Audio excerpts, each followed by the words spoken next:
देश में आज बजट का दिन है।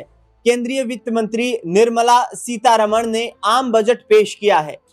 जब केंद्र सरकार आम बजट पेश करती है, हम सबको ये उम्मीद होती है कि इस बार राहत मिलेगी, आम लोगों को राहत मिलेगी और आम लोगों की जिंदगी में बदलाव देखने को मिलेगा।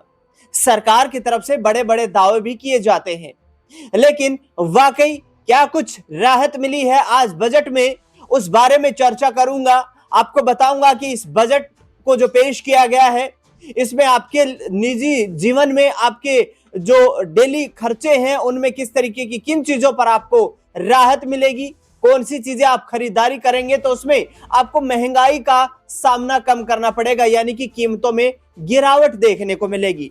लेकिन उससे पहले मैं आपको बताऊं कि सरकार की तरफ से जो लक्ष्य रखा गया है, केंद्रीय वित्त मंत्री निर्मला सीतारमण ने बजट पेश किया है, लेकिन केंद्र सरकार की तरफ से जो इकोनॉमी को देखते हुए लक्ष्य रखा गया है, ये 5 साल के पिछले आंकड़े मैं आपको दिखा रहा हूं, जिसमें देश की इकोनॉमी को लेकर के ये एनालिसिस है 2022 से लेकर 2026 तक।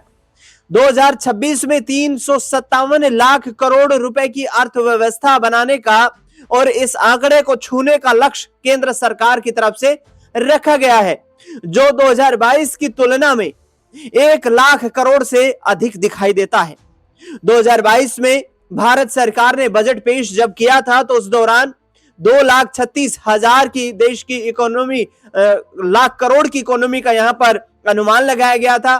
2023 में बढ़कर 2,69,000 लाख करोड़ पहुंच गया। 2024 में देश की इकोनॉमी को 3 लाख करोड़ पार पहुंचाने का लक्ष्य भी केंद्र सरकार ने अचीव किया।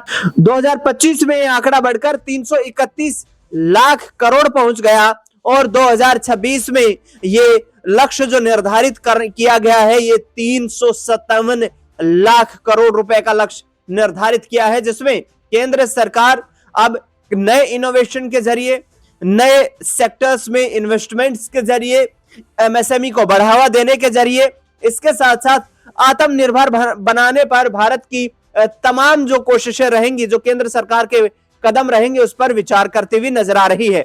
लेकिन बजट में क्या क्या सस्ता हुआ, उससे पहले आपको दिखा देता हूं विपक्षी राजनीतिक दलों की प्रतिक्रियाएं।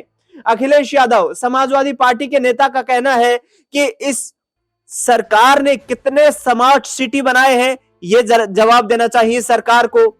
दूसरा, इन्होंने यहां पर केंद्र सरकार को निशाने पर लिया बजट को लेकर, और उन्होंने कहा कि बीजेपी सरकार के बजट से उम्मीद नहीं है लोगों को, यानी कि पिछले जो 11 बजट पेश हुए हैं उनसे कोई उम्मीद नहीं है, और ऐसे में 2026 में जो बजट पेश किया गया है, इसको लेकर अखिलेश यादव कटाक्ष करते हुए नजर आए। इसके साथ ही उन्होंने आगे बीजेपी सरकार पर निशाना साधते हुए कहा कि बजट के जरिए बीजेपी अपने लोगों को सेट करती है। अखिलेश यादव का यह तंज केंद्र सरकार भारतीय जनता पार्टी की पर रहा है। बीजेपी सरकार से यहां पर बजट जो पेश कर रही है उससे लोगों को कोई उम्मीद नजर नहीं आती है, और यहां तक कि निशाना साधा गया ये बजट रिफॉर्म नहीं बल्कि डिफॉर्म बजट होगा। तो अखिलेश यादव की यह प्रतिक्रिया है बजट को लेकर के, जिन्होंने सीधे तौर पर कहा कि बड़ी परियोजनाएं थी, बड़ी योजनाएं थी जो सिर्फ कागजों में दिखाई दी, सरकार के इंप्लीमेंटेशन में दिखाई नहीं दी, जिससे कि आम लोगों की जिंदगी में कोई सुधार आ पाए। आम लोगों के लिए सरकार क्या रोड मैप तैयार कर रही है, उन्हें किस तरीके से उनकी आमदनी को बढ़ाया जाएगा, इस पर चर्चा नहीं हो पाई है। तो अब आपको दिखाते हैं कि किस तरीके से बजट में क्या क्या अहम पहलू रहे, कौन सी चीजें सस्ती हुई है, जिस पर केंद्र सरकार ने आम लोगों तक राहत पहुंचाने का इस बजट में प्रयास किया है। यहां पर देख सकते हैं आप, सीएनजी बायोगैस सस्ती होने का यहां पर दावा किया गया है। वित्त मंत्री निर्मला सीतारमण ने सीएनजी और बायोगैस को सस्ता करने का ऐलान किया है। इससे सीएनजी से चलने वाली गाड़ियों के मालिकों को राहत मिलने वाली है। इसके साथ साथ आपको बता दें कि कैंसर जैसी गंभीर जो बीमारियां हैं उनसे जुड़ी हुई 17 दवाई सस्ती होंगी। दुर्लभ बीमारियों की दवाइयां भी सस्ती की जाएंगी। दवाओं और मेडिकल डिवाइसेस पर कस्टम ड्यूटी घटाने का ऐलान किया गया है। शराब महंगी होगी, बजट में ऐलान किया गया है कि शराब महंगी होगी। इसके अलावा खनिज भी महंगा होने का ऐलान किया गया है। बीड़ी, माइक्रोवेव, सोलर सस्ता यहां पर करने का ऐलान इस बजट में किया गया है। बजट पेश करने के दौरान वित्त मंत्री निर्मला सीतारमण ने देश के लोगों को कई मामलों में महंगाई से राहत दी है। उन्होंने बीड़ी, माइक्रोवेव, सोलर एनर्जी से जुड़ी चीजों को सस्ता करने का ऐलान किया है। इसके साथ साथ घरेलू जो जूते, बैटरी का निर्माण होगा वो सस्ते मिलेंगे आपको। वित्त मंत्री ने यह भी घोषणा की है कि जूते और बैटरी जैसे घरेलू इस्तेमाल होने वाले प्रोडक्ट जो हैं वो सस्ते रेट में मिल सकते हैं। सोलर से जुड़े हुए सामान सस्ते होंगे जिनका निर्माण जो है घरेलू एंटरप्रेन्योर करेंगे। और वित्त मंत्री ने यहां पर ऐलान करते हुए कहा कि सोलर से जुड़े सामान सस्ते होंगे, इससे आम से लेकर खास लोगों को बचत होगी। इसके साथ साथ आपको बता दें कि यदि आप ट्रेडिंग यानी कि शेयर मार्केट में इन्वेस्टमेंट की प्लानिंग कर रहे हैं तो उसको लेकर के आपको झटका लग सकता है, क्योंकि ऑप्शन ट्रेडिंग पर टैक्स बढ़ा दिया गया है। शेयर मार्केट में ऑप्शन ट्रेडिंग करने वालों को झटका लगा है। इस बजट में वित्त मंत्री ने बजट में ऐलान किया है कि ऑप्शन ट्रेडिंग पर टैक्स बढ़ा दिया जाएगा। मतलब बजट लागू होते ही ऑप्शन ट्रेडिंग करने वालों पर आपको पहले से अधिक टैक्स देना पड़ सकता है। इसके साथ ही आपको बात करें यहां पर कि क्या बड़ा पहलू और रहेगा, तो उसमें motor accident claim tax free कर दिया गया है। वित्त मंत्री सीतारमण ने मोटर एक्सीडेंट क्लेम को लेकर बड़ा ऐलान किया है और पीड़ितों को राहत देने की कोशिश की है। उन्होंने संसद में घोषणा करते हुए बताया कि अब से मोटर एक्सीडेंट क्लेम की रकम जो है वो टैक्स फ्री हो जाएगी। यानी कि मोटर एक्सीडेंट में जो यहाँ पर जिनका निधन हो जाता है, जिनकी मौत हो जाती है, उनको जो क्लेम मिलता है उस क्लेम की राशि को टैक्स फ्री कर दिया जाएगा। विदेश यात्रा पर टीडीएस की कटौती का ऐलान किया गया है। संसद में बजट पेश के दौरान वित्त मंत्री निर्मला सीतारमण ने बड़ी घोषणा करते हुए कहा है कि अब विदेश यात्रा सस्ती हो जाएगी। उन्होंने विदेश यात्रा पर टीडीएस में कटौती की घोषणा की है। 5% की जगह अब ये टीडीएस राशि 2% ही हो जाएगी। इसके साथ आपको बता दूं मैं कि यहाँ पर विदेश यात्रा के सस्ती होने के साथ साथ कैंसर और शुगर जैसी दवाइयों को सस्ता करने का भी इस बजट में प्रावधान किया गया है। वित्त मंत्री निर्मला सीतारमण ने कहा कि कैंसर और डायबिटीज यानी कि शुगर जैसी गंभीर बीमारियों की दवाएं सस्ती होंगी। इससे हेल्थ सेक्टर के साथ आम लोगों को काफी राहत की खबर मिली है। मतलब ये कि लोगों को जरूरतमंद दवाइयां जिसमें कैंसर और शुगर जैसी दवाइयां हैं वो सस्ते रेट पर उपलब्ध हो पाएंगी और जिससे कि उपचार करवाना कहीं ना कहीं आसान बनता हुआ नजर आएगा। आत्मनिर्भरता को अपना मार्गदर्शक माना है यहाँ पर वित्त मंत्री निर्मला सीतारमण ने। उन्होंने संसद में बजट भाषण के दौरान वित्त मंत्री का जो भाषण था उसके दौरान कहा है कि आत्मनिर्भरता को अपना मार्गदर्शक मानते हुए हमने घरेलू मैन्युफैक्चरिंग क्षमता, ऊर्जा सुरक्षा बनाई है और जरूरी आयात पर निर्भरता कम की है। उन्होंने आगे कहा कि साथ ही हमने ये भी सुनिश्चित किया है कि सरकार के हर काम से नागरिकों को फायदा हो, रोजगार पैदा करने, कृषि उत्पादकता, परिवारों की खरीदने की शक्ति और लोगों को यूनिवर्सल सर्विस देने के सुधार किए गए हैं। इन उपायों से लगभग 7% की हाई ग्रोथ रेट मिली है और हमें गरीबी कम करने और हमारे लोगों के जीवन को बेहतर बनाने में काफी मदद मिली है।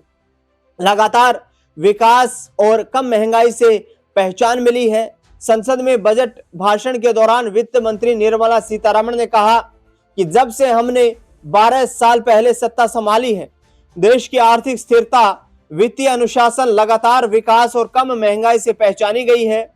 यह उन सोच समझकर लिए गए फैसलों का नतीजा है जो हमने अनिश्चितता और मुश्किल समय में भी लिए हैं। इसके आगे उन्होंने ये कहा कि हमने महंगाई को कम करने पर जोर दिया है, यानी कि महंगाई पर सरकार का विशेष ध्यान रहा है।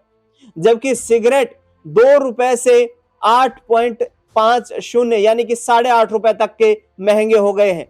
सिगरेट, तंबाकू और पान मसाला पर आज से 40% का अतिरिक्त टैक्स लगेगा। इससे हर एक सिगरेट स्टिक की बात करें तो अनुमान है कि इस पर 2 रुपए से लेकर 8.5 रुपए तक की सिगरेट स्टिक की रेट टैक्स से और यहाँ पर जो है उस पर टैक्स बढ़ा दिया गया है, जिससे कि ये महंगी मिल सकती है। तंबाकू, पान मसाला भी यहाँ पर महंगा हो गया है। जिससे कि सरकार ने इस बात की घोषणा पिछले साल दिवाली से पहले ही कर दी थी कि मौजूदा जीएसटी 28% से बढ़ाकर 40% हो गया है, और जिसके चलते तंबाकू से बने इन सामानों पर अतिरिक्त 40% का टैक्स लगाने की बात कही गई है। 2025 में सरकार ने क्या कुछ सस्ता किया, इसका जिक्र भी निर्मला सीतारमण ने बजट पेश करने के दौरान किया। उसमें कई चीजें सस्ती हुई थी, जिसमें motorcycle, frozen fish, EV vehicles, zinc scrap, चमड़े से बने सामान, कैरियर ग्रेड इंटरनेट स्विच, देश में बने कपड़े, मेडिकल सामान, कैंसर और लाइफ सेविंग दवाइयां, cobalt powder, EV lithium battery, lithium ion battery और मोबाइल आदि को सस्ता करने का ऐलान 2025 में ही सरकार की तरफ से कर दिया गया था। ऐसे में अब देखना दिलचस्प होगा कि आने वाले वक्त में सरकार का क्या यहाँ पर रुख देखने को मिलता है। हालांकि मैं आपको बताऊं कि जिस तरीके से ये तमाम जो जानकारियां सामने आई हैं, इसके बाद चर्चा ये हो रही है कि आखिरकार ये टैक्स स्लैब में जो परिवर्तन किया गया था पिछले साल 2025 में, उसी के बाद से सोने चांदी की कीमतें थमने का नाम नहीं ले रही थी। साल 2025 में 1 फरवरी यानी कि बजट वाले दिन सोने की कीमत 84,000 रुपए थी। 1 फरवरी 2026 को सोने की कीमत लगभग 1,60,000 है, जो कि आम लोगों की पहुंच से बहुत दूर जाता हुआ नजर आ रहा है। चांदी की बात कर ले तो 1 फरवरी 2025 को चांदी का रेट 1,02,000 रुपए था, लेकिन 1 फरवरी 2026 को यह चांदी का रेट 3,66,000 रुपए आंका जा रहा है, जो ये दर्शाता है कि कहीं ना कहीं यहां पर ज्वेलरी आभूषणों पर सरकार जो है वो रेट को निर्धारित करने, महंगाई को रोकने में उतनी सफलता हासिल नहीं कर पाई। हालांकि वैश्विक उतार चढ़ाव इन महंगे आभूषणों और तमाम चीजों को प्रभावित करते हैं।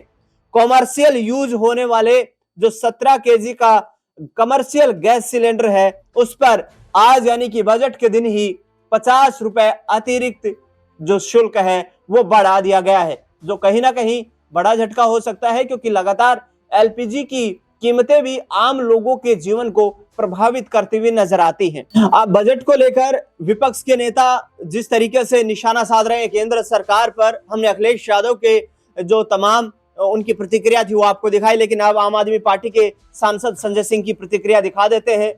संजय सिंह ने कहा है कि रोजगार, अच्छी शिक्षा व्यवस्था, स्वास्थ्य व्यवस्था को लेकर सरकार से उम्मीदें थी। किसानों की आय कब दोगुनी होगी, यह वादा अभी तक पूरा नहीं किया गया है। हर साल 2 करोड़ रोजगार यानी कि नौकरी, यानी 12 साल में लगभग 24 करोड़ रोजगार देने का जो वादा था वो बिल्कुल खोखला निकला है। महंगाई की आम आदमी पर मार पड़ रही है, लोगों की आमदनी नहीं बढ़ पा रही है। मनरेगा जैसी जन कल्याणकारी योजनाओं को भी खत्म कर दिया गया है।